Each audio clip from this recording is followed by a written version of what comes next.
Bonjour, je suis Gianne, je suis formatrice en méthode de travail et je vous propose des astuces pour mieux réussir dans vos études. Voici l'astuce du jour. Apprendre avec les 5 sens. Il existe différents types de mémoire qu'on peut résumer sous VACOG. Nous avons la mémoire visuelle, on se souvient de ce qu'on voit. La mémoire auditive, on se souvient de ce qu'on entend. La mémoire kinesthésique, on se souvient des sensations éprouvées et du toucher. La mémoire olfactive, on se souvient des odeurs. Et la mémoire gustative, on se souvient du goût. L'être humain a 5 sens: la vue, l'oreille, le toucher, l'odorat et le goût. Savez-vous que nous utilisons nos 5 sens quand nous mangeons? La vue nous permet de voir les aliments, l'audition décèle le bruit, nous touchons les plats pour les manger, l'odeur et les goûts nous attirent.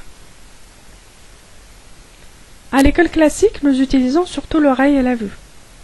On voit le cours, les images, les mots, et on entend les paroles du professeur. Par contre, le toucher est moins utilisé, par exemple pour des cours de dessin, et l'odorat et le goût sont ignorés. Tout comme quand vous mangez, vous pouvez utiliser vos 5 sens dans vos apprentissages. Les images de la leçon résonnent en vous. Les paroles du professeur résonnent dans votre oreille. À ces 2 sens, vous pouvez rajouter le mouvement, le goût et l'odorat. Souvenez-vous de votre mouvement pendant que vous apprenez votre cours. Des odeurs que vous enregistrez pendant que vous apprenez. Des goûts que provoque en vous ce cours. Vous avez une astuce pour plus utiliser le toucher dans vos apprentissages, dans une vidéo dénommée « Apprendre avec la pâte à modeler ». Et vous avez 2 vidéos spécialisées dans le goût et l'odorat, intitulées « Apprendre avec le goût et l'odorat » et « Apprendre la musique avec le goût et l'odorat ». Certaines personnes auront plus de facilité à enregistrer par la vision, d'autres par l'audition et le toucher. Il reste une dernière catégorie de personnes qui est plus rare, mais qui existe. Ces personnes ont besoin d'associer une odeur, voire un goût, pour mémoriser des textes. Pour vérifier à quelle catégorie de personnes vous faites partie, faites l'expérience suivante. Vous avez gagné un voyage gratuit. Quel lieu de séjour choisissez-vous? Prenez le temps d'arrêter la vidéo pour faire le petit exercice. Et une fois que vous êtes prêt, passez à la page suivante.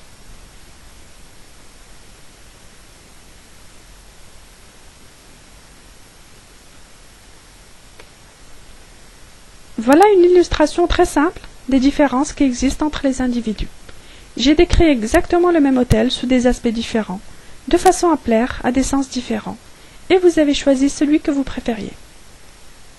Donc la personne qui a choisi la réponse 1 a une préférence kinesthésique. Elle préférait tout ce qui concernait le toucher, les salles de gymnastique, le massage, le sauna. La personne qui a préféré la réponse 2 a une préférence visuelle. Elle a privilégié l'aspect visuel, la vue, le jardin paysager. La personne qui a choisi la réponse 3 a une préférence auditive. Elle a été attentive à tout ce qui était auditif, le calme, les oiseaux, la fontaine. La personne qui a préféré la réponse 4 a une préférence gustative et olfactive. Elle a préféré tout ce qui était aspect culinaire, la gastronomie, les plats. Maintenant que vous avez découvert le système que vous privilégiez pour représenter le monde, vous pouvez essayer le test sur vos amis. Bien entendu, nous ne restons pas toujours dans le même système, c'est-à-dire qu'on passe parfois du kinesthésique au visuel, auditif ou gustatif, mais la plupart des gens privilégient un, c'est-à-dire que la plupart du temps, vous utilisez un système. Le vocabulaire utilisé par un individu, la plupart du temps dans ces discussions courantes, dévoile souvent le système de son choix. Non mais écoute un peu, ça sent le roussi. Ce projet, je ne le sens pas, cela laisse un mauvais goût dans la bouche.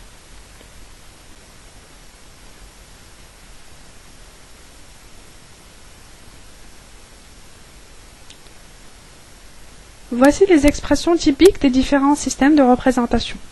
Donc pour le système de représentation visuelle, nous avons toile de fond, cadré, voir, regarder, montrer, lumineux, vague, voir la vie en rose, en noir et blanc, discerner, distinguer. À première vue, c'est inimaginable, etc.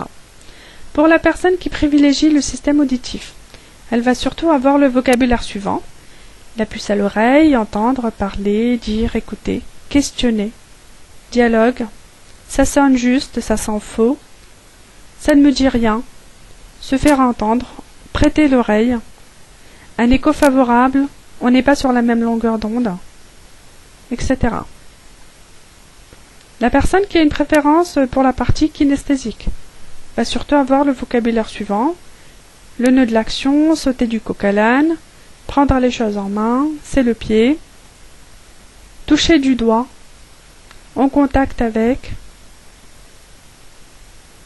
avoir les pieds sur terre, donner un coup de main, ça me reste sur le cœur, en avoir gros sur la patate. La personne qui a une préférence olfactive va préférer le vocabulaire suivant: odeur, flairer, parfum, ça sent le roussi, l'argent n'a pas d'odeur. Et la personne qui a une préférence gustative va avoir des termes utilisés comme ce n'est pas du gâteau, ça ne mange pas du pain, etc. Il y a également du vocabulaire neutre que nous utilisons tous: penser, comprendre, savoir, apprendre, réfléchir. Il ne s'agit pas simplement de phrases toutes faites, mais l'expression inconsciente de ce qui se passe en nous. Donc il est intéressant d'écouter les mots et les phrases qu'utilisent nos interlocuteurs.